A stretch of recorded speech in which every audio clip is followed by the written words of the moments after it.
Կարդալ գրքում կյանքով վարվող աստղի և անհայտի խորհուրդներում կերտել ճամփան ներկեցիքի։ Գաղտնիքների սանձը արծաթ դնել հաստատ ջերմ ձեռքերով և հավատքիդ վշտով ռատապ քշել քոդին մտրակելով։ Ամեն մի վայրկյան մի գնացք է անցնում, հայտնի և անհայտ հուշի վայրերում։ Ցուրում է ռավար շոքեմեքենան և մենք լուր կանգնած առջևը դրան, կաճկլտող օրվա թրտի շուշուկով ասում ենք նրանց մնաք բարով։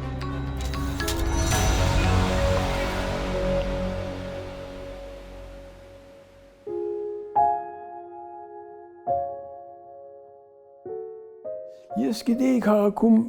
մտավորականներ, որոնք անշուշտ լեռան վրա գիտեին, բայց առավել լավ գիտեին և ամենօրյա պահանջ ունեին շփվելու նրա մի աշխատության հետ, որը խորագրված է «Անցորդը և իր ճամփան»։ Անցորդը Հայաստանից հեռանում է անսովոր զգացումով։ Նա հեռանում է իր զավակների, իր ընտանիքի և իր կյանքը փրկելու համար, փրկվելու համար հայրենիքում իրեն սպառնացող ֆիզիկական վտանգից և այնուամենայնիվ հեռանում է երախտապարտության ու շնորհակալության խոր զգացումով։ Երախտապարտ եմ աչքերիս մեջ ամբարված արծաթե տեսիլքների համար, սրտիս մեջ մխրճված բոլոր հույզերի համար, մսերիս մեջ թրթռացող և ուղեղիս ծալքերի մեջ դրոշմված ապրումների և հեքիաթային երազանքների համար։ Երախտապարտ եմ, ո իմ երկիր, քո հասցրած ցավի և վերքերի համար։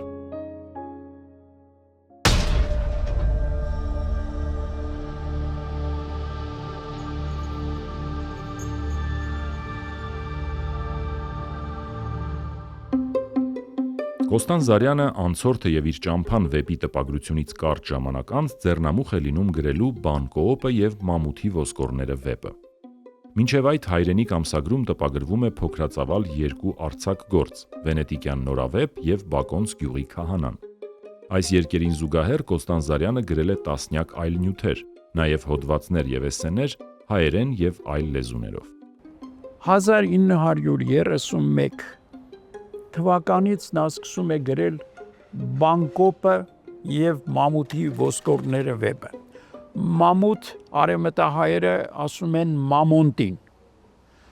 Գրքի խորագիրը պատահական չէ։ Բան Կոոպը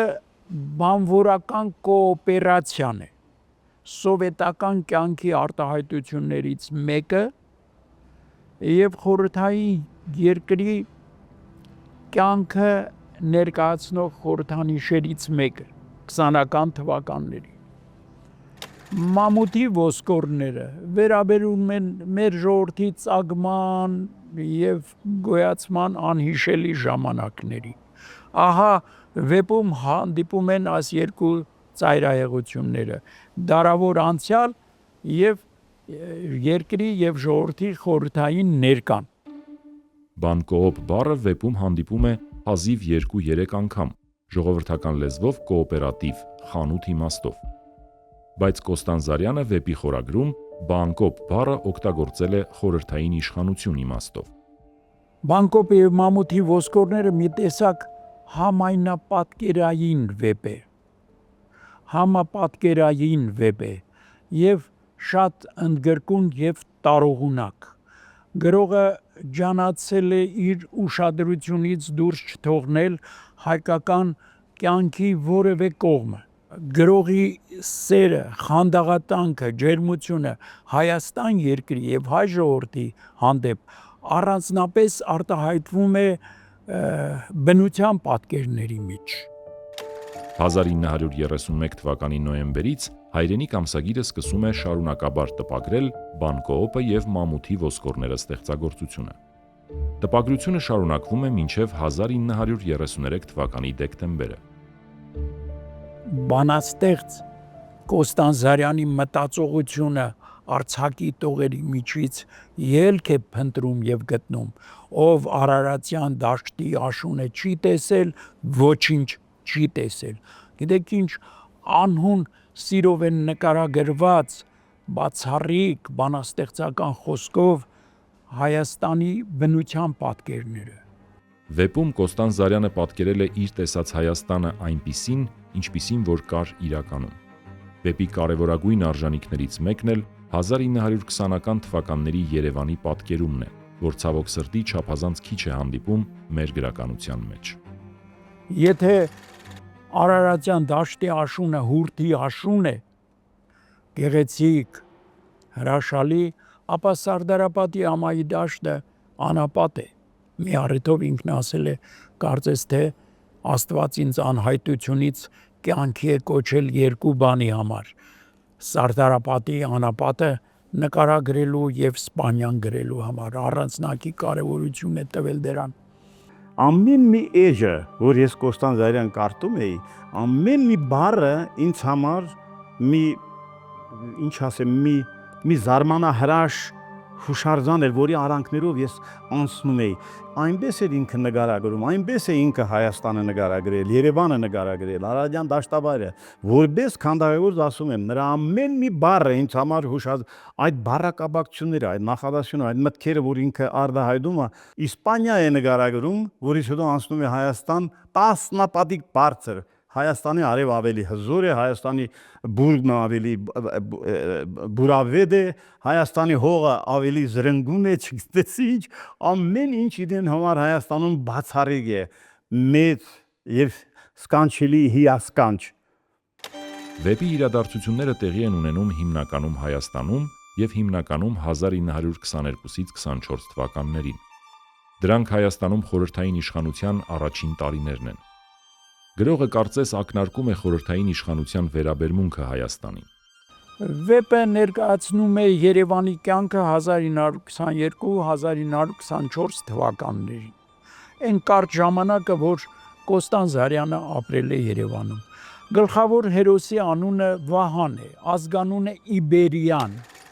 Վահան Իբերյանը եկել է արտասահմանից, եկել է Հայաստան։ Սա անցնում է անցորդի նույն ճանապարհով։ Գալիս է Երևան, ապրում է Երևանում, շրջում է Հայաստանով մեկ եւ տեսնում է Հայաստանի կյանքը։ Վեպը սկսում է Սարդարապատի դաշտի նկարագրությամբ։ Առհասարակ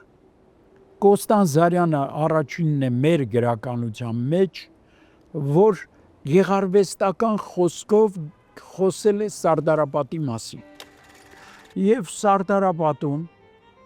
որբերի գյուղ են հիմնում, 6 տուն ասում է ինքը, մի փողոց 6 տուն, մեր մամուլը պահել է այդ բոլորի փաստական արձանագրումները եւ որբ երեխաներ են այնտեղ հավաքվում, արևմտյան Հայաստանից մի կերպ Հայաստան հասած եւ փրկված երեխաներ անապաստան։ Ահա Կոստան Զարյանը նկարագրում է այդ կյանքը։ Այ Եղերնը շարունակվում է այս ողբերի ճակատագրի մեջ, նրանց կյանքի մեջ չի վերջանում։ Երևանում անապաստան երեխաները Ղանթար կոչված շուկայի բակում եղել է մեծ բուրգ մոխիրի։ Վառում էին, մոխիրը դիզել էին եւ որբ երեխաները ամեն մեկը մի փողոցի շուն գրկած գիշերը անցկացնում էին մոխիրի բուրգի մեջ, շունը տաք էր, իրենք տաքանում էին։ Շատ սարսափելի է եղել գաղթականների կյանքը, որբերի վիճակը եւ այլն, եւ Կոստան Զարյանը իր վեպում տեսնում է դա։ Տեսնում է Հայաստանի բուն իրավիճակը։ Կոստան Զարյանի ամբողջ գրականության հիմնական առանցքը Հայաստանն է, եւ այս վեպը նույնպես բացառություն չէ։ Գիտեք, վեպում բազմաթիվ իրական պատմական մարդիկ են պատկերված, ոչ անմիջաբար իրենց անուններով։ Գրող գրականագետ Շամախյանը Ալեքսանդր Շիրվանզադեն է, ճարտարապետ Սիմոնյանը Ալեքսանդր Թամանյանն է, եւ այսպես շատ-շատերը։ Եթե դեռ ինչ-որ բաներ կարելի է գլխի ընկնել, պարզ է երևում Քահանյանը Արսեն Տերտերյանն է, քահանա Տերտեր եւ այլն, բայց երբ որ ասում է այստեղ է Մուհամմեդ բեն Ալիի հեղինակը, կարելի է գլխի ընկնել, որ խոսքը Ավետիք Իսահակյանի մասին է, Մուհամմեդ բեն Ալի պոեմը Աբուլ Ալա Մահարին է։ Մեզ համար դրանք շատ կարևոր են, որովհետև գրողը պահել է, արձանագրել է նրանց կյանքի իրական դեպքերը եւ իրողությունները։ Եթե անցորդը եւ իր ճամփան վեպի հիմնական գործողանձը անցորդը անցորդ է, իրոք անցնում է Հայաստանով, նրա հայացքը տեսնում է շատ բան, բայց կանգ չի առնում շատ բանի վրա,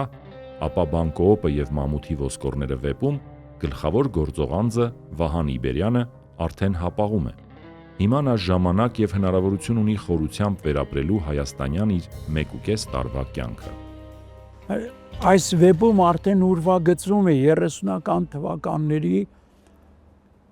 այն չարագուշակ իրողությունը, որ ընդունված է գրեթե ոչինչ չասող խոսքով կոչել անհատի պաշտամունք։ Երբ ասում են անհատի պաշտամունք, կարծեք թե ուզում են ռեժիմը փրկել, բայց ռեժիմն էր այդպիսին։ Վահան Իբերյանը հեռանում է Հայաստանից, գնում է Հայաստանից, գիտեք, վեպը տպագրվել է բավական երկար, շատ ծավալուն վեպ է եւ թեպետ հայրենիք ամսագրվում վերջին հրապարակման վարը ներքևում գրված է, տպագրված է կշարունակվի, չի շարունակվում։ Գրողն ընդհատել է վեպը, բայց նույնիսկ անավարտ տեսքով վեպը մեծարժեք գեղարվեստական ստեղծագործություն է եւ շատ կարեւոր տեղ ունի Կոստան Զարյանի գրական ժառանգության մեջ։ Եվ Վահան Իբերյանը դրանցից մեկն է, որ վեպի վերջին էջերում հայտնվում է Իսպանիայում, Կոստա Բրավա կոչված վայրում։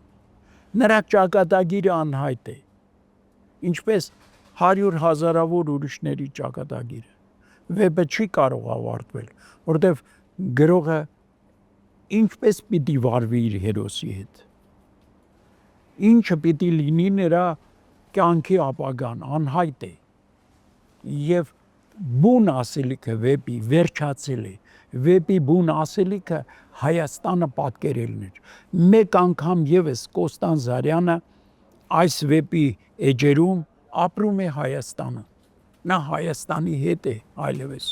Ճիշտ է, այդ Հայաստանը մերժելի կողմեր ունի, այդ կյանքը դժվար կյանք է, նույնիսկ անտանելի կյանք է, լեցուն վտանգներով, ձերբակալություններով, չգիտես ինչով, բայց գրողը մնում է նույն իր վերաբերմունքի, ինչպիսին որ ուներ անցորդ եւ իր ճամփան վեպում։ Երախտապարտ եմ ու իմ երկիր քո հասցրած ցավի եւ վերքերի համար։